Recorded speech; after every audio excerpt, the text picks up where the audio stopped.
All right, I want to keep talking about scary stuff for Halloween. Last time we did horror.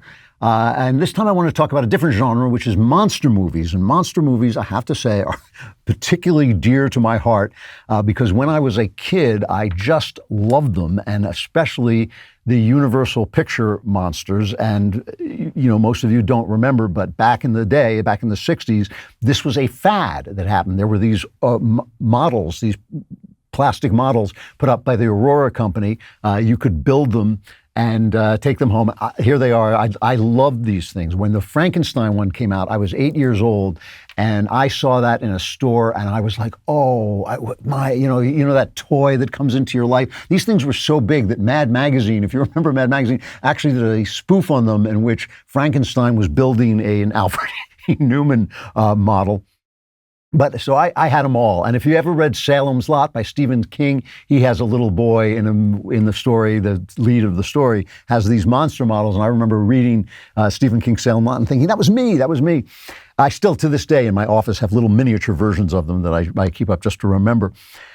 You can't make any sweeping statements about monster movies about this or that, because, of course, they're just about different things that frighten us. When science became an issue, the mad scientists became staples of monster movies. They would create monsters like Frankenstein. Frankenstein is a story about, in my book that comes out in April, The Truth and Beauty, I write about Mary Shelley's Frankenstein being a statement about the threat that science poses to femininity, to motherhood, because it's basically about a man who creates a life without a mom, without having a woman involved, and the disaster that arises from that. And that story, that idea of gender, of science threatening gender, continues throughout monster movies. Alien, a great monster movie, the original Alien, is a wonderful monster movie, and that's a story of a kind of mechanistic future where these beasts are unleashed and they kind of look metallic and they blend in with the metal of the spaceship, and they implant life into men, so that men take the female part and are blown to bits, producing this horrible mutation of life. And a woman has to become the male hero in it. The Ridley character is kind of this mannish woman who takes on the monster. Obviously, Godzilla, the threat of war was from the threat of nuclear weapons, right? Nuclear weapons were going to create these monsters. The best recent monster movie, by far, I think, by a long shot, has been A Quiet Place. And A Quiet Place is, I believe, is actually, and I think this is true even if the creators, John Krasinski, even if he doesn't know that this was about, I think it's about the internet. It's about a family being torn apart by these monsters who hear every noise they make, so that they have to walk around on tiptoe. They can't say anything, they can't do anything, and all the little functions of a family, from childbirth, the big function of a family, to saying grace, to teaching, for the mother teaching the children. All of it has to be done in silence, or these things will come and take them apart. But the thing I loved about the Universal Pictures monsters and these Aurora monster models, with the exception of Godzilla, is that almost all of them were the size of human beings. Dracula, the Mummy, Frankenstein. He was a big human being, but still, he was the size of a human being. They weren't giants. They weren't these massive things. They weren't animal-like monsters like the monster in Alien or the monsters in A Quiet Place. They were people, but with a problem, with some kind of horrific part. And that's kind of suggested the monster is us. We have met the monster, and he's us. And each one of them really said something about the human condition. Dracula, for instance, has always been a very sexual character. Bram Stoker, I believe, and I strongly believe, was a closet homosexual. And he really felt that women and women's sexuality was threatening, and he wrote about the sexuality as threatening. And obviously, Count Dracula is a seducer who takes control of women and seduces women and turns them into voracious, sexually hungry people who feed on children. They actually feed on children in them. One of the women who becomes a vampire in the novel Dracula has to be killed by driving a stake through her heart, and it's a very, very sexualized scene. I'll read you just a little bit of it. It's a scene of a rape, basically. Arthur, who loves Lucy, and now she's a vampire, he placed the point of the stake over her heart, and as I looked, I could see its dint in the white flesh. Then he struck with all his might, drives the stake into her, and he says, the thing in the coffin writhed, and a hideous blood-curdling screech came from the opened red lips. The body shook and quivered and twisted in wild contortions. The sharp white teeth champed together till the lips were cut and the mouth was smeared, and then the writhing and quivering of the body became less, and the teeth seemed to champ and the face to quiver. Finally, it lay still. It's an orgasm. It's a description of an orgasm. So it's a very sexualized story, and Dracula lost the power to terrify when we lost our sense of sex as being a spiritual enterprise. The thing about Dracula is he lives forever, but he's lost his soul, and now he feeds on human blood, right? But once you take away the concept of the soul, Dracula just becomes this kind of sexy dude, and that really happened in the 70s, I think, with the play Dracula with Frank Langella. I saw it when it came out. It was a brilliant play, and Langella was fantastic in it, but he suddenly became the seducer who was kind of really sexy. We were almost rooting for him. And now you have things like Twilight, where the vampire is really just very, very sexy and not really harmful at all. And that's why, for me, the ultimate monster remains the werewolf, because he is the monster within. He is the self as a monster. And Wolfman stories go back at least as far as ancient Rome. There have been shape-shifting and werewolf stories forever, really, into the primitive ages, even in the story of in the Bible story where the Nebuchadnezzar goes mad and becomes a kind of animal, feeding on grass. There's that. And in the Middle Ages, there were real Wolfman stories where people were put on trial for being werewolves and put to death, some of them, when they were convicted. Because of course, that idea of the beast within fits very well with Christian theology. The Universal picture, Wolfman, was one of their best films, and it's a really complicated film. It stars Lon Chaney Jr., who was the son of the great Lon Chaney, who played the Phantom of the Opera in that famous silent movie. I'm sure you've seen the picture of his mask being torn off. He was known as the Man of 1,000 Faces. Lon Chaney Jr. was not a very good actor. He was kind of a clunky guy. But the whole thing about it, this story was, I mean, for kids watching this movie, like I was a kid who had seen Frankenstein, the monster, and Dracula, the monster, these scary guys. Suddenly you were dealing with a guy who didn't want to be a monster. He didn't want to be killing people, but he kept waking up with blood on his hands, and that's a nightmarish situation. Here's the scene from the Universal picture, and I just remember this so well because I just loved it, where he goes to his girlfriend and he wants to run away because they're chasing him because they believe he is the wolf, and he sees, whenever he sees his next victim, he will see a pentagram on his or her hand, and he goes to the woman he loves to tell her he's running away. Here's that scene. Let me go with you. I'll fetch a few things and be back in a minute. No, I'm going alone. But I can help you. You wouldn't want to run away with a murderer, would you? Oh, Larry, you're not. You know you're not. I killed Baylor. I killed Richardson. If I stay around here much longer, you can't tell who's going to be next. Wait. It might even... Please. I've still got the charm you gave me, remember? Yeah, I know, but I'm afraid.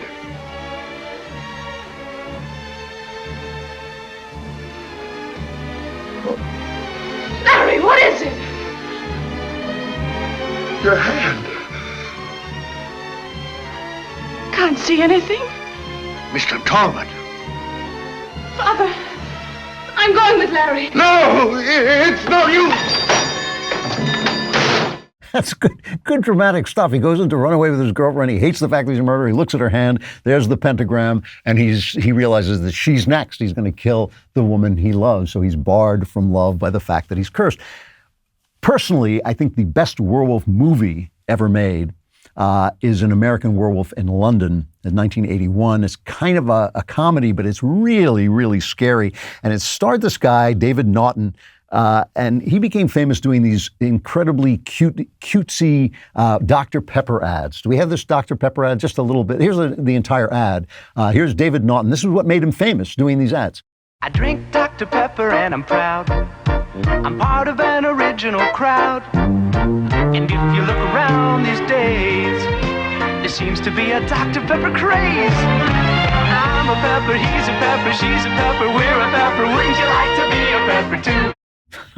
So a brilliant idea, the director John Landis, to cast this harmless-looking kid in a werewolf movie, and he makes him a nice Jewish boy from Great Neck, which is where I grew up, which is why I thought was hilarious when I saw the movie. And Griffin Dunn, who had a long career as an actor, this actually kind of ruined David Naughton's career. Naughton had a career, but he was big for that moment. It was a real phenomenon, those Dr. Pepper commercials. And this movie was a hit, but he appears nude in the movie, and so they canceled his Dr. Pepper contract, and that really kind of sent his career into a spiral. I don't think he ever made anything with the impact of this film. But it was brilliant. These two Jewish kids in England, they're taking a hike on the rainy moors. They walk into a pub, and suddenly the pub goes silent, and everybody starts to obviously has this terrible secret that they're keeping. And finally, the two kids go off into the rain, and this is the scene. This is really very close to the opening as they're traveling through the moors. Hey, wait a minute. We're lost. Oh, David, what is that? I don't know. Come on. Come on, where? Anywhere. I think we should just keep moving.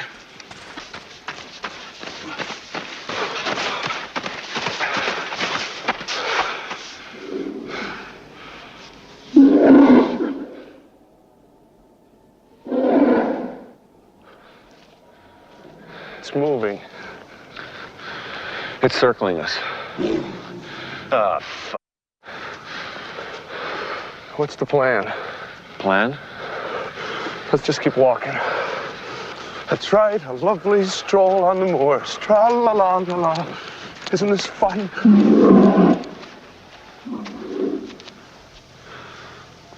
It's in front of us.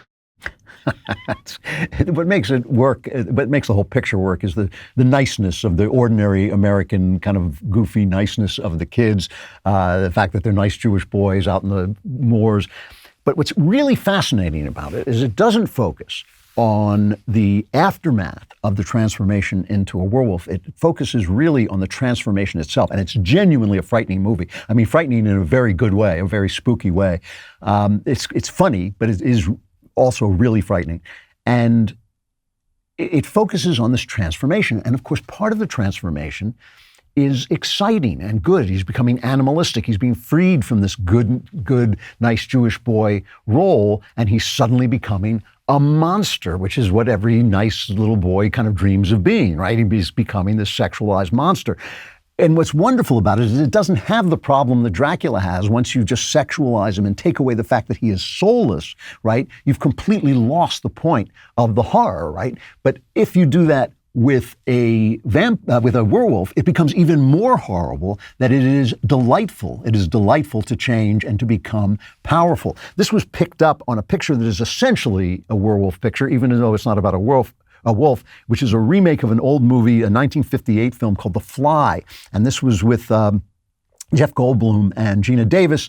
He gets in, he's trying to transpose one person from one chamber to another. He's trying to teleport, basically, but a fly gets into the other teleport chamber and mixes its DNA with him, and he begins to change. And one of the ways he begins to change is he becomes strong. He becomes more perceptive. He becomes, his mind starts to perceive things that it's never perceived before, and he starts to realize that there is this kind of, the flesh is powerful. And Gina Davis, his girlfriend, says, something is going wrong with you, and he doesn't want to hear it. Something went wrong, Seth. When you went through, something went wrong.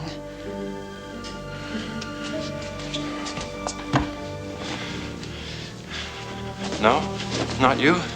You're too chicken shit to be a member of the Dynamic Duo Club. Okay, then great. I'll find somebody else. Somebody who can keep up with me. Seth, you have to listen to me. You're afraid to dive into the plasma pool, aren't you? You're afraid to be destroyed and recreated, aren't you? I bet you think that you woke me up about the flesh, don't you? But you only know society's straight line about the flesh. You can't penetrate beyond society's sick, gray fear of the flesh. Drink deep or taste not the plasma spring. See what I'm saying? I'm not just talking about sex and penetration. I'm talking about penetration beyond the veil of the flesh. A deep, penetrating dive into the plasma pool. And what's wonderful about this, it's David Cronenberg, so it's filled with disgusting images, which I'm not a big fan of. He loves to be graphic, disgusting images. But what's wonderful about it is it shows you this sort of Nietzschean Superman as a fly. And that's a wonderful idea. And that's why the horror remains with the werewolf. If you do it right, the horror remains because it feels like power, but it's actually destruction. And he really shows you how this sense of genius, the sense that you see something more than anybody else, can lead to becoming essentially a human insect, an amoral insect. I cannot keep from saying that my own book, the one book where I have to say Ben Shapiro is right, I gave it the worst title on earth, it's called Werewolf Cop, it's one of my favorite books that I've written, and it is a book that looks at this from a purely, not a purely, but an essentially spiritual, Christian spiritual point of view of what it means to have this beast inside you and what your responsibility is and what the path to evil is and what the path back from evil is. It has a scene in it that is the one scene that every single person mentions when they read the book, which is a scene between the guy who is the werewolf cop, a guy named Zach Adams, and his wife, which is perhaps the only scene in modern American literature where an evangelical Christian housewife is the hero of the scene. It's the only scene, and it's really a scene about the beast within and about grace.